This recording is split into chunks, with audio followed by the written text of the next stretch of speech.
2 साल में जो हमारे बेयर मार्केट्स हैं वो काफ़ी कम सस्टेन कर पाए हैं, मतलब काफ़ी शॉर्ट ड्यूरेशन है उनकी। डीआईएस का सपोर्ट बहुत स्ट्रांग रहा है। एक स्टॉक आई थिंक जहां जो मर्जर से बाहर निकल के आया, थोड़ा बेनिफिट ऑफ डाउट हर कोई देना चाहता था, लेकिन कल बाजार ने बिल्कुल नहीं दिया। कल डीआईएस की बहुत स्ट्रांग बाइंग थी। अब एग्जैक्टली इस लेवल पे डीआईएस कैसे ट्रीट करेंगे एचडीएफसी बैंक को? सडनली आपको एक 1700 का स्टॉक, 1720 का आपको 1540 1490 की ट्रैजेक्टरी मिल रहा है। क्या डीआईएस सपोर्ट मिलेगा इसको? 100% वीरू। कल जो पूरी की पूरी एफआई की सेलिंग हुई है उसको किसने अब्जॉर्ब किया है? पूरा का पूरा डीआईएस ने अब्जॉर्ब किया है और आगे भी करेंगे वो। और डीआईएस का काम ही यही है। डीआईएस हमेशा ऐसे स्टॉक्स को, डीआईएस जो होते हैं ना, वो लेते हैं स्टॉक्स को अपने प्राइस पर, एफआईआईज बेचते हैं स्टॉक को मार्केट प्राइस पर। एफआईआईज कॉल लेते हैं एक स्टॉक के ऊपर कि मुझे खरीदना है या बेचना है, ठीक है ना, और इसके लिए वो ताबड़तोड़ बेचते हैं या ताबड़तोड़ खरीदते हैं। डीआईआईज एक अपने प्राइस पर एक्ट करते हैं। ये एक बहुत बड़ा डिफरेंशियल होता है। और नॉर्मली आप डीआईएस को देखेंगे तो वो हमेशा टुकड़ों में इस तरीके से बाय करते हैं और उनकी जो बाइंग होती है वो एक वेल मेजर्ड होती है। तो मुझे इसमें कोई डाउट नहीं है कि यहाँ से और आगे अगर सप्लाई आएगी भी एफआईएस की, वो पूरी की पूरी डीआईएस उसको एब्जॉर्ब करेंगे। इसमें मुझे कोई डाउट नहीं है। यही मैं प्रश्न पूछ रहा था, क्योंकि अब कुछ जेन्युइन बाइंग थोड़ी बहुत एचडीएफसी बैंक में नज़र तो आ ही रही है आज। पर अनुज, ये बात थी ना, कल दूसरा फियर मार्केट में ये था कि अभी तो पूरी की पूरी बैंकिंग की अर्निंग्स ड्यू हैं। जो फेडरल बैंक ने किया और जो एचडीएफसी बैंक ने किया, क्या ये प्रकोप, जिस मैं शब्द का इस्तेमाल कर रहा हूँ, ये प्रकोप रेस्ट ऑफ बैंक्स में भी नजर आएगा क्या?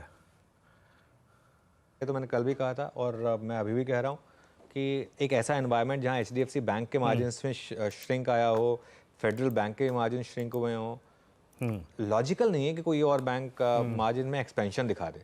लॉजिकल नहीं है, क्योंकि at the end of the day ना वीरू, अब आपको अगर एक बैंक ऑफर कर रहा है 7% का डिपॉजिट रेट और एक बैंक ऑफर कर रहा है 6.2% का डिपॉजिट रेट, आप कौन सा लोगे? आप 7% वाला ही लोगे ना। आजकल तो वैसे भी इतना डेमोक्रेटाइज हो गया है बैंकिंग। पहले क्या होता था? पहले आपके पास अकाउंट है या नहीं उस बैंक का, उसमें जाना पड़ता था, वो एफडी, फिजिकल एफडीआर करानी पड़ती थी, ये सब कराना पड़ता था पहले। अब तो सब कुछ आपके फिंगर टिप्स पर है। जिसका एफडी चाहिए, आज मुझे सुबह दिख रहा है, मान लो कि कोई जैसे एयू बैंक को ज़्यादा ऑफर दे रहा है, मैं तुरंत केवाईसी करके तुरंत करके उसी दिन मैं अपनी एफडी खोल लूँगा। तो इसके लिए अब ये कोई मामला तो रहा नहीं कि आप एक पर्टिकुलर बैंक ही कर सकते हैं। 100% आएगा, सारे बैंकों पर आएगा। बैंक अभी तक तो अगर आप देखें, हालांकि इस वक्त आज सुबह सुबह बैंक निफ्टी के में रिकवरी जारी है। जो टिक शुरुआत में लगा वो अभी तक वॉलेट नहीं हुआ। 45,528 और 45,745 और कुछ स्टेट्स को पिक कर लेते हैं, यहाँ पे बात कर लेते हैं जहाँ पर थोड़ा सा मूव अच्छा नज़र आ रहा है। एक बार आप लेके आइएगा एसबीआई कार्ड्स स्कीम पे लेके आइएगा। यहाँ पे थोड़ी सी ऑप्शंस में वॉलिटिलिटी नज़र आ रही थी, मतलब ऑप्शंस काफ़ी तेज़ी से परिवर्तित होते हुए यहाँ पे 750 का लेवल। आशीष बहती जी, जरा एसबीआई कार्ड्स को देखिएगा। मेरे ख्याल से कल परसों किसी की शॉर्ट कॉल भी थी यहाँ पर, रेंज ब्रीच हुई है। व्यू आपका यहाँ पर? जी वीरेंद्र जी, काफी प्रेशर है और कल तो काफी एक अच्छी खासी गिरावट देखने मिली थी। स्टॉक में 2% के करीब स्लिप हो गया था और अपने 20 डेमा से ही कल स्लिप हुआ और अपने बॉम्बे बैंड के लोअर बैंड पे आ चुका है। मुझे लग रहा है इसमें कोई भी पुल बैक आता है तो वहां पे भी बिकवाली की जा सकती है। जिनके पास शॉर्ट्स है बने रहे। इस तरह का स्ट्रक्चर बना हुआ है, हमें लग रहा है 735 तक के लेवल्स भी दिखा सकता है। तो शॉर्ट में बने रहे, जो स्टॉप लॉस में मेंटेन करना है वो 757 का एक एसएल मेंटेन करे। अगर किसी को ये ट्रेड करना ही है तो आई थिंक ये इसमें नहीं है, जो भी मैंने चेक किया बैन लिस्ट में तो नहीं है, तो पुट के थ्रू जरूर इसमें ट्रेड किया जा सकता है।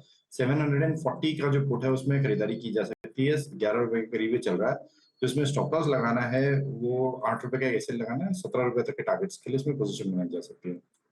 बिल्कुल। माहौल आजकल ऐसा है कि कोई भी कॉल देने से पहले देखना पड़ता है कि बैन में है या नहीं है स्टॉक।